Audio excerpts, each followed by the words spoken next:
C'est peut-être pas lui qui va remporter le ballon d'or, mais c'est lui le meilleur joueur du monde et personne peut le nier. Personne. On parle d'un gars qui ouvre sa bouche avant un match, il sait très bien qu'il nous affronte. Donc il met le but qu'il a mis en demi l'année dernière. La veille du match, il se pointe et il met un doublé.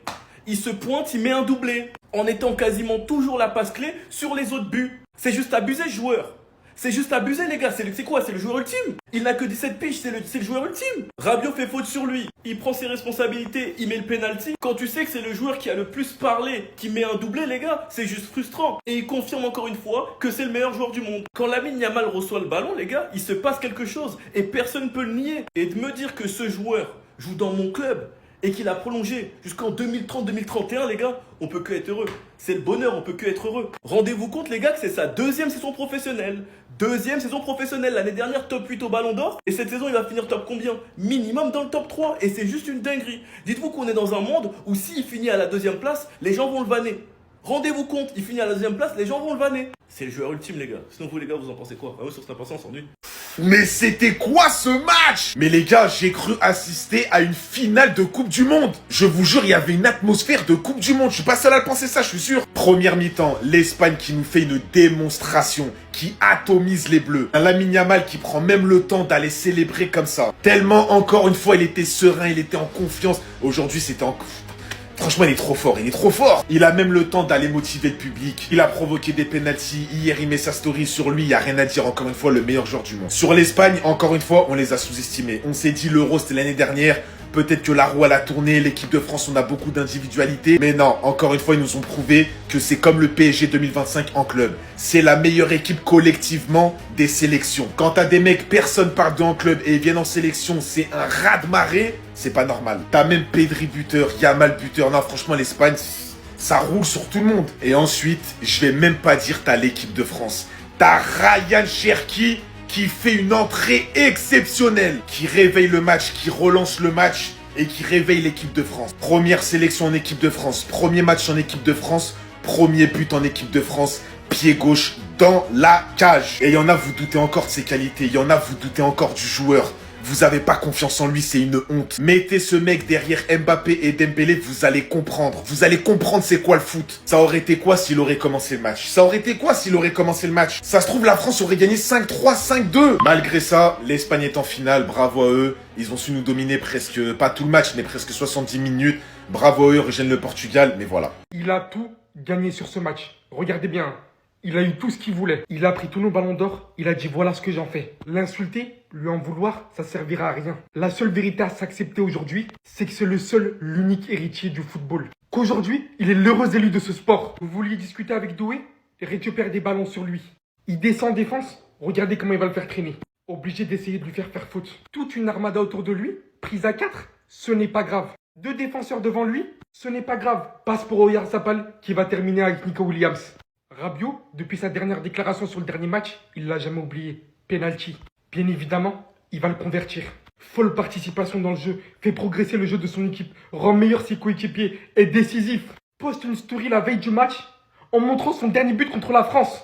Il vous dit, on va voir qui est le meilleur. Devant vos Dembélé, devant vos Mbappé, on va voir qui est le meilleur. Moi je viens avec mon équipe. 3-1, 4-1, 5-1. Je vous dis la vérité, aujourd'hui, je ne sais pas comment on va se défendre en disant que le Ballon d'Or ne se joue pas dans un seul match. Parce que la vérité, c'est qu'on ne parle pas d'un seul match. Et on parle encore une fois aujourd'hui d'un match très décisif pour un accès en finale de Ligue des Nations. Vous comprenez pourquoi dans la vie il faut se taire et respecter le football, les gars? Quand t'as un gars qui depuis 2 ans est en train de devenir le visage du football, vous voulez le faire passer pour un joueur de merde? Pour un joueur qui a commencé sa saison en mai?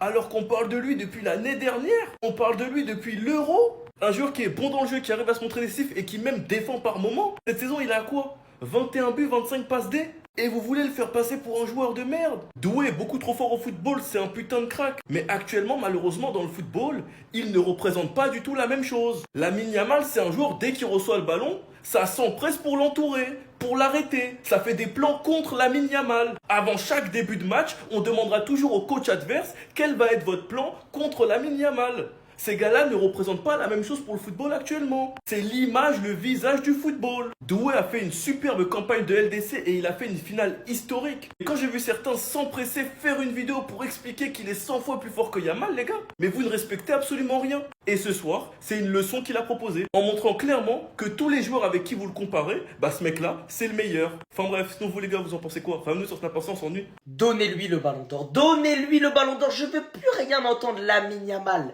il est trop fort. Doublé. Il était décisif dans toutes les actions but de l'Espagne. C'était un match de malade. Il est trop fort. J'ai l'impression qu'il jouait au City. Il était à l'aise comme s'il jouait avec des petits de 13 ans. 17 ans. Ce mec-là, qui a fait du sale à des pères de famille aujourd'hui, qui a disqualifié la France de la Coupe, qui va aller en finale, qui a mis un doublé, il a 17 ans. 17e años. Je parle espagnol tellement je suis choc-barre. Il est né en 2007. Du moment où je suis né jusqu'en 2007, j'en ai fait des choses. Il a même pas vu le coup de boule de Zidane en finale. Et il fait du sale. 17 ans. On l'a vu comme un fou, comme un insolent. Ouais, nanana, ça va jouer jeudi entre moi et Dembélé pour le ballon d'or. On s'est dit, ça y est, lui, il abuse. Il abuse pas.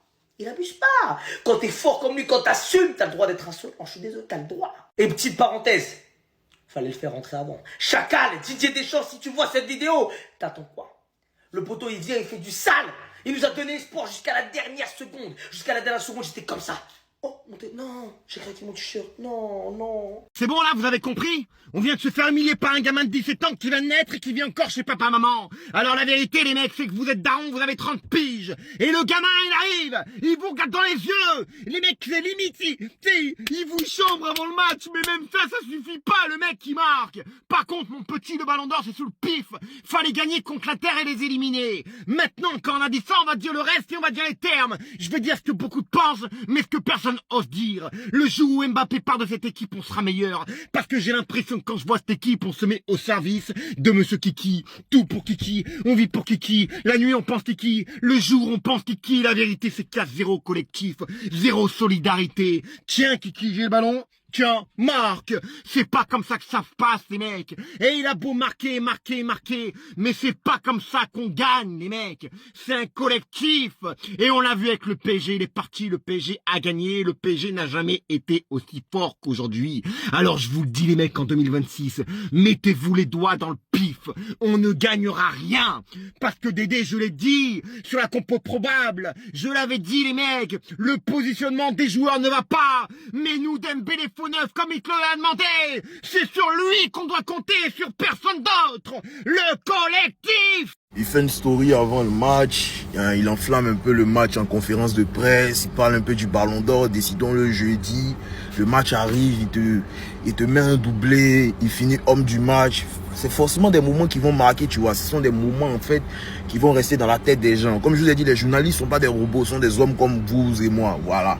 Ce sont des gens qui vont voter, qui vont se rappeler de cette performance encore ce soir. Même si c'était pas le meilleur match en carrière de Lamine, même si c'était pas un match de dingue, un match de fou, furieux, non. Mais il a fini homme du match et il a mis un doublé. Voilà. En fait, c'est ça. C'est ça Lamine, c'est ça. Il parle et puis il assume après. Il parle, il assume. Il parle, il assume. Même face à l'Inter, il a parlé. Non, on voulait le vanner et tout. Mais il a parlé, il a assumé. Que ce soit l'allô, le retour. Vous vous rappelez? Il parle et il assume après. C'est ça Lamine Yamal. Et c'est une dinguerie de faire ça en fait à 17 ans. C'est une dinguerie de faire ça à son âge en fait. Et je pense que c'est son âge surtout qui va beaucoup jouer dans cette course au ballon d'or. Parce que les gens vont se poser, les gens comme vous vont se poser, vont se dire mais attends, on a vu qui faire ça à 17 ans. On a vu qui parler comme ça, qui prend la parole et puis assumer après à 17 ans. C'est ça en fait la dinguerie avec Lamine. C'est qu'il est super jeune et il fait des trucs de vieux. Il fait des trucs que Cristiano fait. Il parle, il assume après. C'est chiant les gars. Question, réponse. Dis-moi avec qui tu traînes, je te dirai qui tu es. À la base, le Chipeux était tranquille dans son coin. Vous voyez, ça lui a posé des questions en conférence de presse sur le ballon d'or, ça l'a spammé. Lui, il répondait tranquille. Honnêtement, tu vois, il disait qu'en gros, le ballon d'or, ça se joue pas sur un match, ça se joue sur toute une année. Si moi ou Dembélé, on se blesse, vous allez voter comment? Et puis, il a fini par dire, en gros, lui, il n'est pas de cet avis. Mais si les gens veulent tout risquer et jouer le ballon d'or jeudi, allons-y. Voilà la réponse de l'enfant. Un doublé. Un but sur pénalty qu'il a provoqué lui-même. Et un but dans le jeu. Moi, personnellement, je reste toujours sur la même propagande. Ousmane Dembélé, il a tout raflé. C'est lui qui le mérite, c'est lui le plus méritant. Mais regardez les journalistes que vous avez créés. Vous voyez? De base, la National League, on s'en fout. Hein. De base, on s'en fout, c'est un trophée de Pacochi, limite, c'est un match amical. Mais à cause de vos âneries, à cause de vos bêtises, de vos conneries, vous avez voulu énerver le tipeur. Maintenant, le tipeur, regardez comment il vous rend. Regardez comment il vous rend. 64e minute, il y avait 5 ans. Regardez comment il vous rend les bails. C'est mauvais, c'est mauvais. Laissez les gens tranquilles, tu vois. Laissez les gens tranquilles. Le Ballon d'Or, ça se joue sur une année, les frères. Pas sur un match, laissez les gens tranquilles.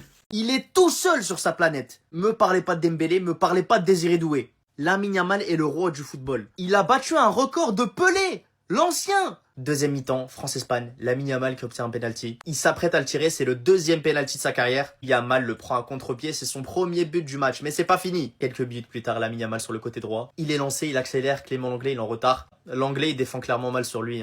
Lamine Yamal qui met un petit pointu sur Mike Maignan. Maignan il a pas la main ferme du tout les gars. La balle elle va rentrer, ça fait 5-1 pour l'Espagne. 5-1 les gars. Lamine Yamal qui devient le premier joueur à inscrire 3 buts face à la France avant l'âge de 18 ans depuis Pelé en 1958. Il a brisé un record au précoce ultime du football, alias Pelé. Mais qui est ce mec? Et juste après le match, Lamine Yamal, il te dit, le plus important, c'est de parler football sur le terrain. Moi, j'en peux plus. Le mec, il est injouable sur le terrain et en dehors du terrain. Mais qu'est-ce que tu veux faire face à lui? Zéro pression sur ses épaules au moment de tirer le penalty. Il est juste là pour s'amuser. Et bien évidemment qu'il est nommé homme du match. Il est à l'origine de 3 buts sur 5 de l'Espagne. Mais même son contenu dans le jeu, aussi bien offensivement que défensivement, il était injouable.